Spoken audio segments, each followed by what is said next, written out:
friends Oh, too. Do you get a sense of yeah.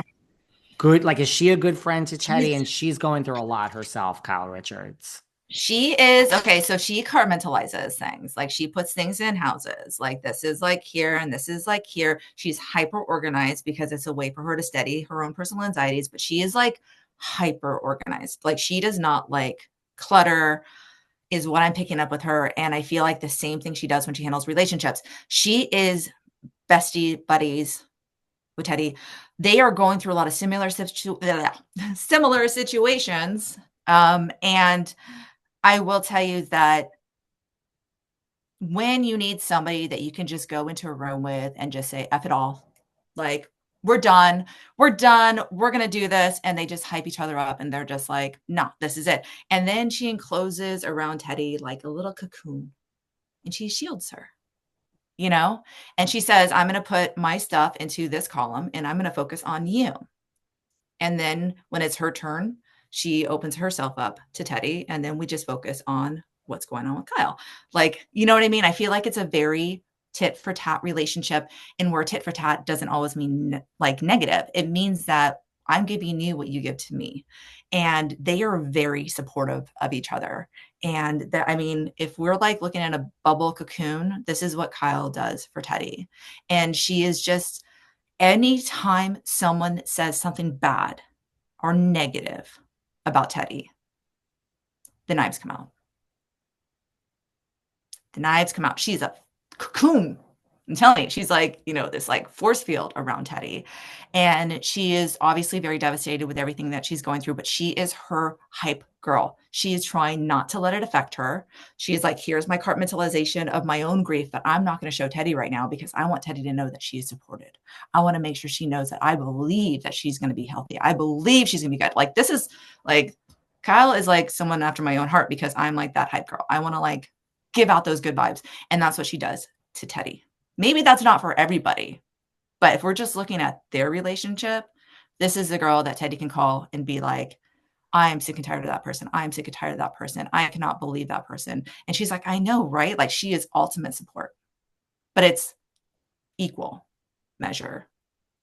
So That tracks. And yes, when people have said things about Teddy, there was lots of times when she got criticisms. Kyle is the first to speak up. There's this woman, Dorit, and she was punishing her. The rumor has it for saying something bad about Teddy. So Kyle is protective of Teddy. That makes sense. very. And as far as compartmentalizing, Kyle was married to a man for 27 years.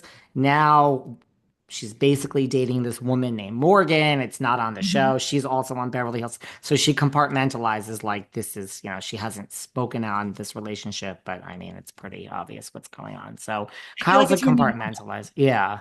it's her new normal. Like I feel like she's like, and now I close the door on this and I do this, you know, but it's how she manages her life anyway. Like her life is like hyper scheduled. If she says she's going to be there at 10:30, she expects you to be there at 10:25. Like it's just, she is hyper scheduled. Do not cross this woman. I Do think not. you're describing me. I don't know if Am you're I? describing Kyle to me. Okay, good. Okay. I Maybe it is compart. you. I mean, it's no. I mean, no. This could be. I think this is Kyle too, but maybe you're getting some of my energy because I I also could. hyper. I compart. I'm a Gemini. Even though you're not, you don't really do this by astrology. I compartmentalize. I could be like, I could have the biggest tragedy in my life happen at 9, and at 9:15 I have to be on air with you, and I can go on air and just be like, I will deal with this tragedy at 10 when we're off. Now we're here and I'm that type. Like, we don't need to cancel this. It's scheduled. Let's go. I did not have a tragedy today, but yes. And if we're meeting at 10:30, I expect you there by 10:31, or I don't know where you are and what's going on. And I will never be the one who's late. So it I sounds am like the Kyle, same but way. it's me. I really compartmentalize my entire life. So I get it. I respect the promptness. Like I'm a Libra, so Libra and Gemini's. I do know some things about astrology. I'm not like completely dead to the world on it. It's just not my forte. But I know that Libras and Gemini's are very alike in that way because we do have the scales when it comes to Libras, like we're balanced. I get anxious if I'm going to be 5 minutes early. Like I feel like like there's Me that too. 2 minute thing where I can be stuck at the light and I'm 2 seconds away from the place. I despise making people late. I like was like, I literally logged into Zoom like at like 20 minutes prior to our meeting Oh, and was like wow. lighting, like setting things up. Like I was like preparing myself because I don't like to show up late and I don't like to show up unprepared. And I'm the worst person with technology. I don't know if you know this. This is a fun fact about mediums and psychics in general. We garner a lot of energy. Do you know how many technical malfunctions I suffer daily because Really? of the amount of energy that comes in? Because spirit likes to use energy to conduct because it's easy. So they'll flicker things or turn things off. I do Facebook lives for a psychic source like once a month, every so often, and they change their live all the time, but there's always a technical glitch. Like I can't pin a comment or I can't do this because everything is glitching because of the Really? reading. So just FYI tidbit for those who are Interesting. wondering if they're like, am I psychic abilities and I can't use technology? You probably are psychic. Interesting. So there's my Interesting.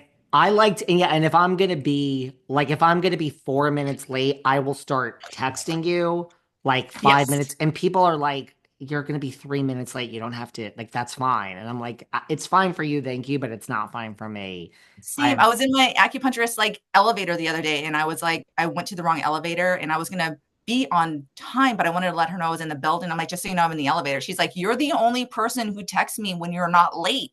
I don't understand. I'm like, well, I feel like, what if the elevator doesn't show up and I'm gonna be 2 minutes late? Your time is valuable. Like, Yeah, I'm never late. oh yeah.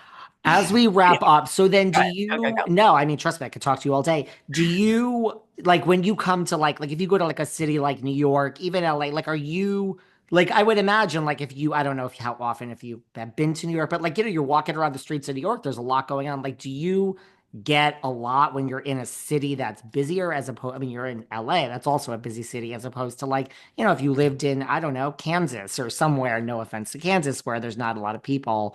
Like, does it geographically? It is important. Those are very like uh I moved out of LA because there was too many people and doing the energy that work that I do, I need to be in like a suburbia, like away from Yeah. the majority of people because energetically it's extraordinarily draining. Like I do have my process of like shutting down, but since I do this for a living, I'm on 24/7. I feel people's energy.